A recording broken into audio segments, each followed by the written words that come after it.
amigos, what's happening? I hope you guys are doing well today, and welcome back to another video. Now this video is going to be a little different. Then again, I think all my videos are different. But anyway, what this is, it's going to be a little bit of an update on the Harley Davidson girls bike that I went and picked up just south of Tampa, Florida. You know, that one where I saw Shade Tree and met Flip and Mayaka Mike and all them guys, you know. But anyway, I told you guys what I was going to do to the bike on that video. Let me show you what I have done already. Well, one of the things I did so far was, well, you remember that mural that was supposed to be an eagle that was on the fairing, and I said it looked like an advertisement for a fried chicken place? Well, check it out. There it is. I got it off and ordered me a new front fairing, and there it is right there. And I really like how that looks rather than something like that. And now I know some of you guys really wanted me to keep that on there, but just not my speed. I'm not much into flash bling bling. I still have the trunk lid of the back side of that eagle, and it'll be a later date of me replacing that. I did get one of these to put on there, but one of the things I want to do is that, well, you see these right here? I don't know what you call them. I call them rivets or whatever. But those have to be drilled out to get this trunk lid off of here so that I can put it onto that trunk lid. I thought that I was going to put them on with some pop rivets, you know, stuff like this. But then I thought, no, that's pretty cheesy. I'd rather put it on with the right kind of hardware. But I got some hardware coming to me in the mail from eBay so that I can put that on there. And also, one of the other things I'm going to do, because the missus can't dig it too much, not necessarily the motorcycle, but the way this backrest is, she feels kind of cramped with, you know, with these arms here. Basically, she's not all that comfortable, and plus she feels like she's pushed far forward. So what I did get is a new, well, it's not new, but it's new to me, different kind of backrest. But I will definitely have to do some custom drilling on this thing right here for these studs to go through. Anyway, that's going to be a challenge. I'm not used to doing that. I surely hope I don't mess it up too bad. And I also put some lowers on here, and they actually really help a whole lot with the whole updraft thing when you got a windshield, because you guys who have a long beard, and you know when you ride with a windshield, it goes all up in your face. But this makes the wind a whole lot more different. After all, Scooter Tramp Scotty let me ride his motorcycle one time, and he's got lowers on his bike, and I noticed a big difference in how the wind is. So that definitely did something. So kind of like that. And also, if you remember, as I was showing you guys all the lights that was on this thing, well, check it out.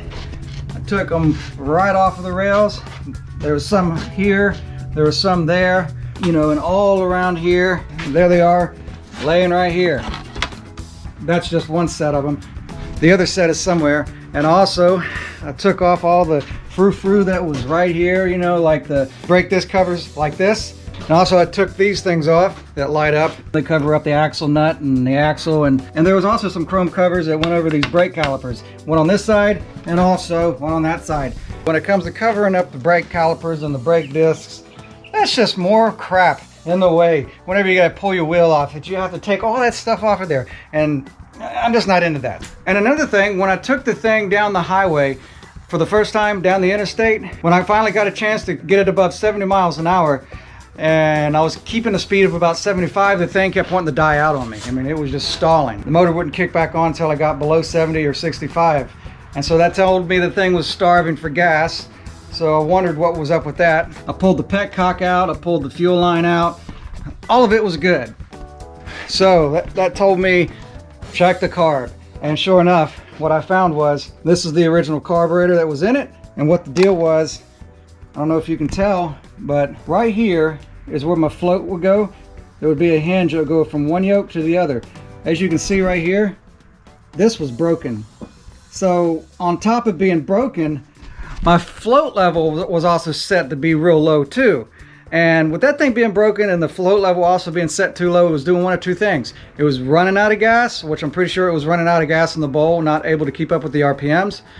And also, depending on which way that little piece that was still hanging on barely, it was also hindering the float from moving up and down like it needed to do. So needless to say, I needed a new carburetor, or a different carburetor, because this carburetor is junk now, no good. So what I did is that I robbed parts off of that carburetor, found another carburetor, took the parts off of it and took the good parts off of the bad one, built another carburetor, and then I put it on the motorcycle, and it happened to be this carburetor right here. Once I got it on there, it started running like crap, but I remembered where it came from. And you know where it came from?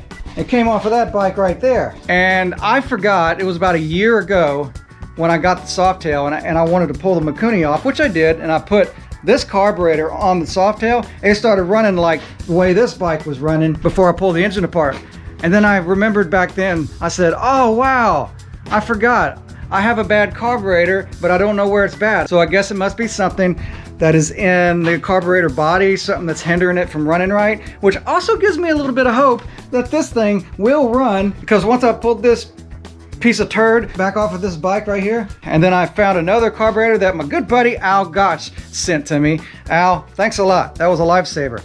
I used one of those carburetors, but of course we did the process all over again, pulled the good parts off of that carburetor, blah, blah, blah, blah, blah, blah, blah. Anyway, put it on there and it ran fine. Now, another thing, I also thought, well, I think this thing is running a little lean anyway, because it had a size 42 idle jet and it had a 175 main jet. Well, I'll tell you what, the Tramp right there, it's got bigger jets than that and it runs just fine. And that's just an 883. So I figured I'd pull the bowl off of that carburetor. I put a size 45 slow jet, and I also put a size 180 main jet in there, and then put it all back together, fired it up. Oh, it likes it a lot better. It woke that bike up a little bit more. So it needed some gas, and I think it'll do it a whole lot better. Anyway, that's that on that motorcycle. I know I don't know what I'm going to film next, but I'm also going to try and get another video out as soon as possible. So, because I'm going to be out of town the week after next week, the missus and I are going to take us a trip up to North Carolina, and we're just going to go and enjoy ourselves. So I don't know when that video is going to get uploaded, but I just want to stay on time for you guys. I want to keep my schedule going, my self-imposed schedule. So until then, whatever that next video is going to be, you guys keep the rubber side down, and you be good to yourselves, and thanks a lot.